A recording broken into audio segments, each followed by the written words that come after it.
I know I'm going to get a few of you that are interested. A lot of you guys were kids when you saw the Gman squad originally, which, wow, we're coming up on 10 years old in a few months.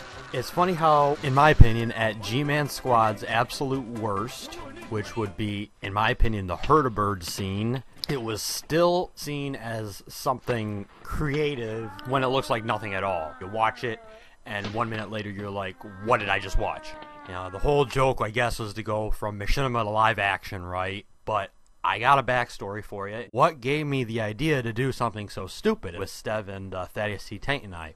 And the funniest thing about it was, I had originally wanted to do something like that weird as fuck HERDABERD scene. Doesn't even classify as a song. You guys give me that courtesy because we have Thaddeus T. Taint at one point playing the spoons.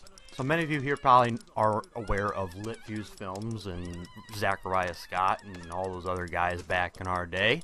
HERDABERD was actually a shot at Zachariah Scott's Ballad of Black Mesa video, which I thought was interesting at how widely popular that was, because it was just like a song made out of gunshots, and it looked like a Apple commercial with the solid color backgrounds and silhouettes.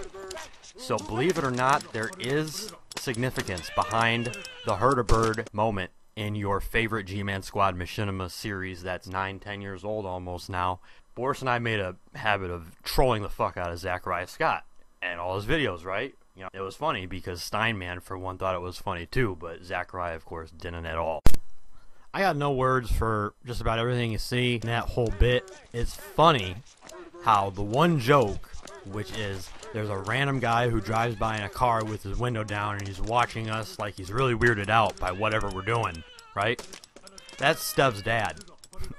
And totally, we pretended like, oh yeah, that's just some random, right? But nope, that's just like one of our dads coming through in the clutch for our Gman Squad video. Anyways, like I said, it's flattering how this spawned like YouTube poop videos. I even got a comment just the other day saying something about it just made it stick with me. And Thaddeus T. Taint, who did not want to be there at all because he had shit to do, and I was like making him be cameraman, like he just wanted to get that shit over with at the time. He ended up somehow liking it still. And that seemed like a personal victory for me at the time. So it's like, alright, whatever. I'll leave it in the video now because Jack liked it. And at the time, he didn't seem like he was into it at all. So, man, you know, a lot goes into something as fucking stupid as a HERDABERD chicka chicka.